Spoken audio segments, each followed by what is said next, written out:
verdades. Pouco agradável talvez, mas verdade. Considere a completa instabilidade das coisas, entregues quase ao acaso, ao passo que o dinheiro algo pode.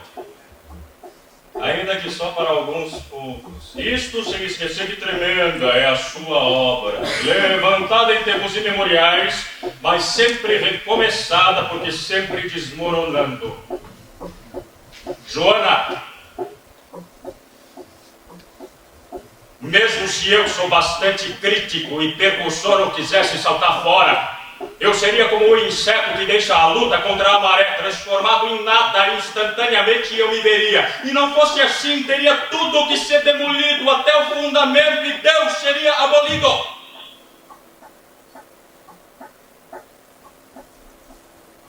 Porque completamente sem função.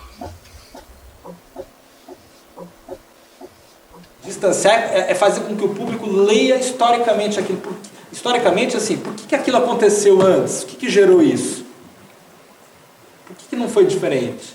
É que você se perguntar sobre a temporalidade daquela cena. Eu acho que o bom ator épico não é aquele que sabe narrar frio, não é aquele que sabe quebrar para o público. Ele pode ser um ator completamente realista, mas ele tem que saber o que é importante como narrador.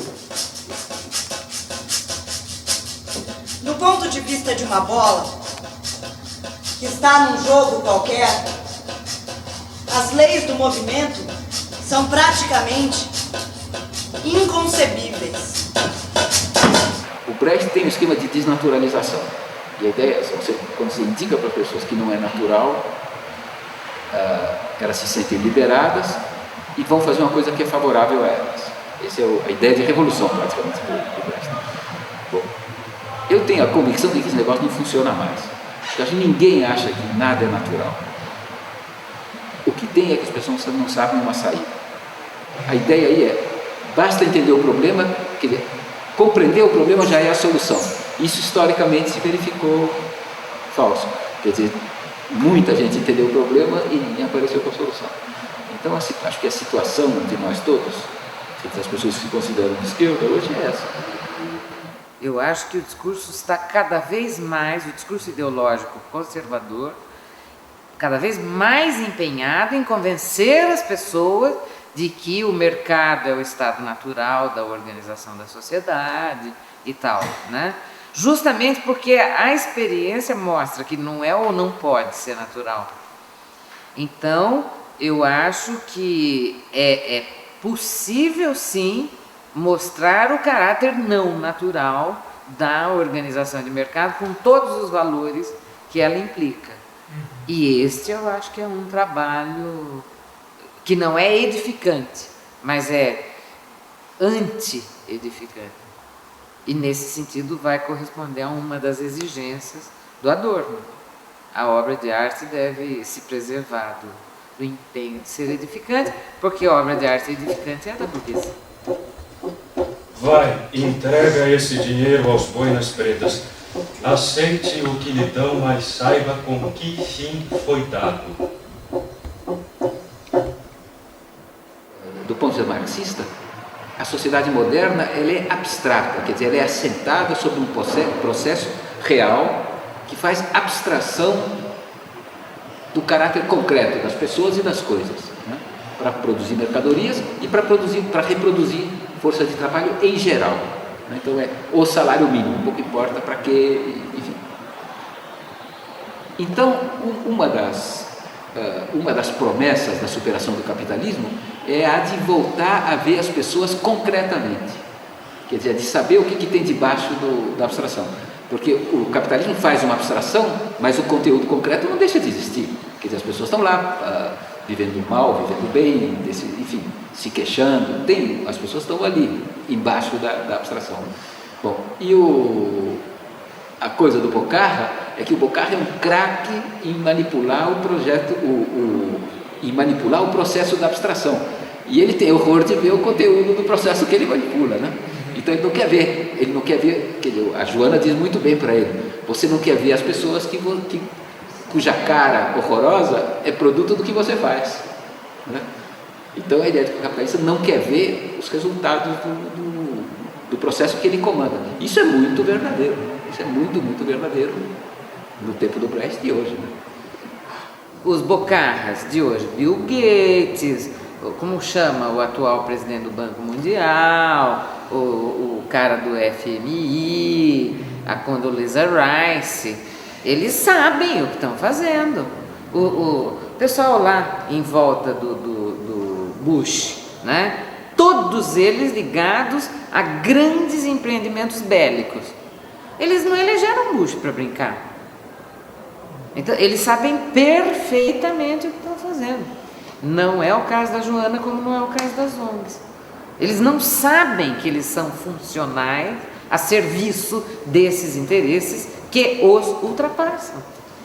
Ah, meu pobre peito inquieto, é rasgado em duas ânsias como que por um punhal.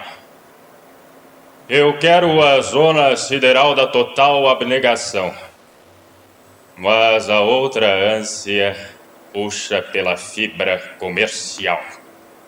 Que nós vivemos um momento de gigantesca vitória ideológica do capital. Quer dizer, o capital, em parte, ganhou militarmente, em parte, ganhou economicamente e também ganhou ideologicamente. Então, hoje está completamente fora de moda você dizer que as pessoas devam se associar para fazer alguma coisa. Quer dizer, tudo está no esquema da mercantil individualista. Poema da Resolução. Considerando nossa fraqueza e suas leis feitas para nos escravizar, escutem o nosso repúdio, pois não seremos mais escravos. Considerando nossa crescente miséria por tudo que nos tem sido roubado, fique claro serem apenas vidraças o que nos separa do pão que nos falta. Considerando existirem grandes mansões, enquanto vocês nos deixam sem teto, saibam que nelas nos instalaremos, porque nossas pocilgas já não são habitáveis. Contra seus fuzis e seus canhões decidimos. Vamos temer mais a miséria que a morte. Depois da queda do muro, etc., o pessoal saiu falando, não existe mais luta de classes, né? Ou talvez nunca tenha existido, mas os mais prudentes diziam, não existe mais. Mas o problema não é esse, claro que existe luta de classe, é lógico. São lutas políticas pela redistribuição dos recursos e da propriedade. O ponto é que a luta de classes não tá levando mais para uma solução, né? Como aparentemente ela levou durante o século XIX e uma parte do século XX, apontando para uma solução. Ela não se traduz em uma força, digamos, renovadora, ou uma força transformadora, melhor, da sociedade. Ela se traduz simplesmente numa coisa que parece que bate, né, desgasta o capital e tudo, mas não consegue criar mecanismos sociais diferentes do lado. Mas não dá para saber se isso já não está acontecendo, se não está surgindo já uma certa capacidade propositiva por parte dos excluídos em geral na crítica deles ao capital. Os proletários de Paris, dizimados nos campos de batalha pela burguesia da Prússia e de seu próprio país, debilitados pelos horrores da fome, se levantam nesse dia para tomar seu destino em suas próprias mãos. Tudo ou nada, todos ou nenhum, tudo ou nada, todos ou nenhum, tudo ou nada, todos ou nenhum. Escravo, quem vai te libertar? Aqueles que estão no fundo. Escravo, quem vai te libertar? Aqueles que estão no fundo. Os teus gritos ouvirão, serão os escravos que te libertarão. Tudo ou nada, todos ou nenhum, tudo ou nada, todos ou nenhum, Todos ou nenhum, tudo ou nada. Um homem sozinho não se pode salvar. Todos ou nenhum, tudo ou nada. Um homem sozinho não se pode salvar. Ou os fuzis ou as correntes, todos ou nenhum, tudo ou nada. Esse burguês definido com um projeto, assim, digamos assim, conectado com o projeto iluminista, como é o Bocarra, que é um burguês iluminista, ainda que a prática seja completamente violenta, não corresponde exatamente à elite brasileira. Se você pensar no nosso processo de aburguesamento que ocorreu no Brasil. Então o Latão, eu acho que trouxe um dado novo para a questão do teatro dialético no Brasil, que foi o seguinte: o Latão começou a considerar nos seus espetáculos o problema da formação burguesa indeterminada, ambígua e particular que houve nos países periféricos. Porque o nosso processo de aburguesamento não é um processo de aburguesamento clássico, francês ou inglês, por exemplo.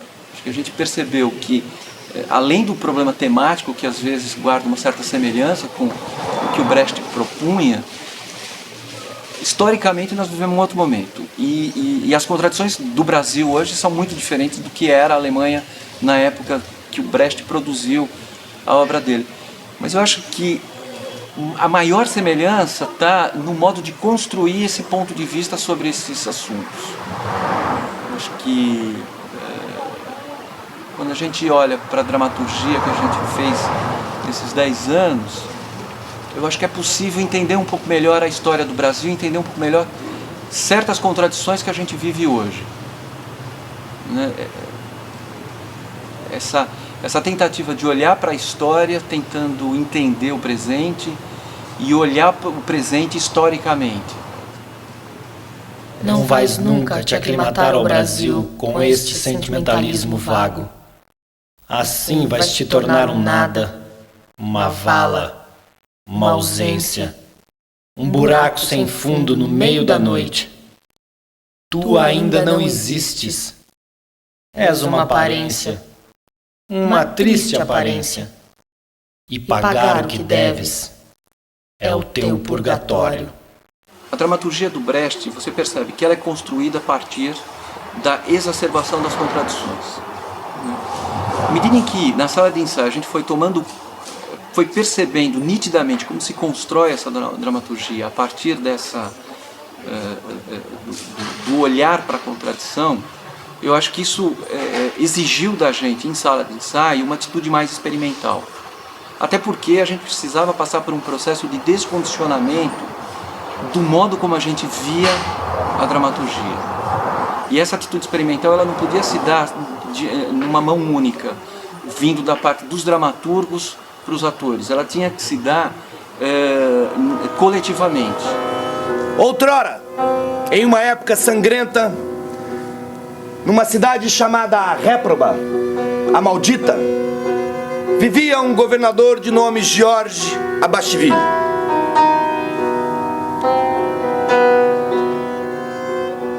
Quando trabalho na Companhia do Latão, a gente pensa a psicologia do personagem relacionado ao gesto social dela. Então, sempre a personagem é pensada do ponto de vista dentro da luta de classes. Então, por exemplo, a Gruxa. Tem muitas anotações do Brecht que dão material também para pensar ela. Ele fala que ela é uma mula de carga.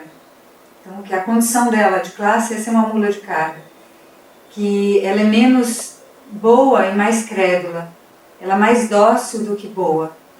Então, isso tudo são condições faz parte da formação psicológica dela, que é condicionada à situação de classe dela. A posição que ela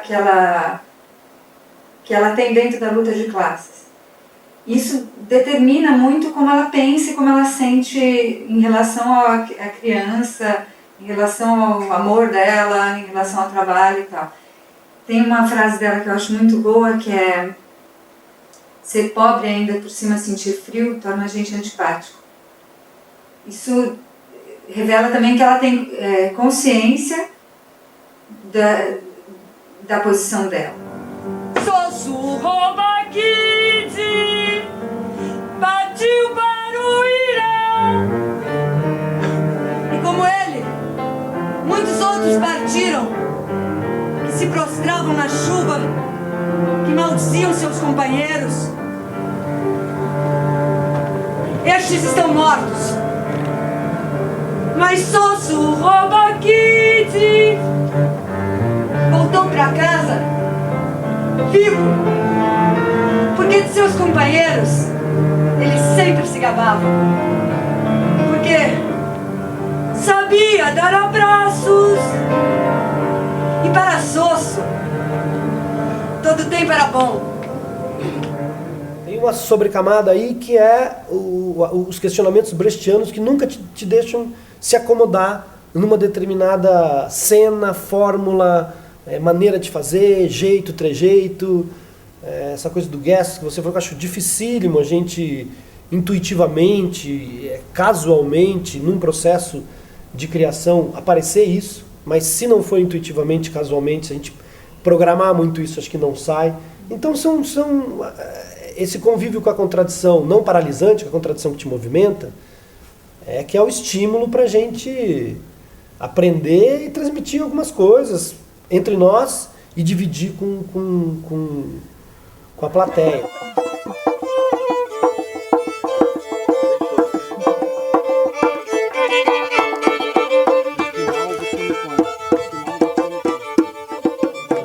A história narrada no prólogo tem lugar num país em que vigora uma ordem socialista.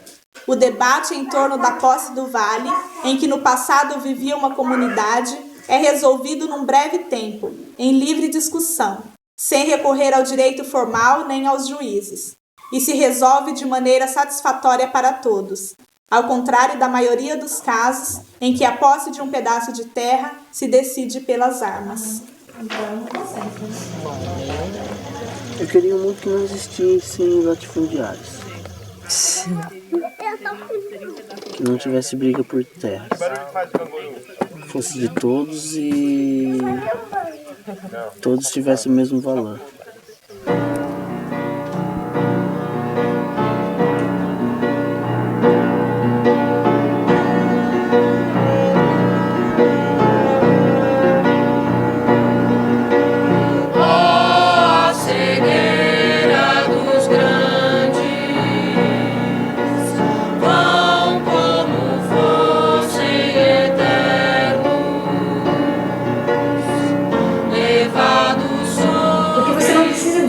Que você pensa sobre a mulher do pescador. Você precisa só demonstrar que você tem um movimento reflexivo sobre ela. A atitude é que, enfim, tudo em política, em relações humanas, eu acho que é isso. É a atitude que você tem que diz quem você é e não o que você diz. Na força, cujo reino durou tanto tempo. Muito tempo não é sempre. Ó mudança dos tempos, esperança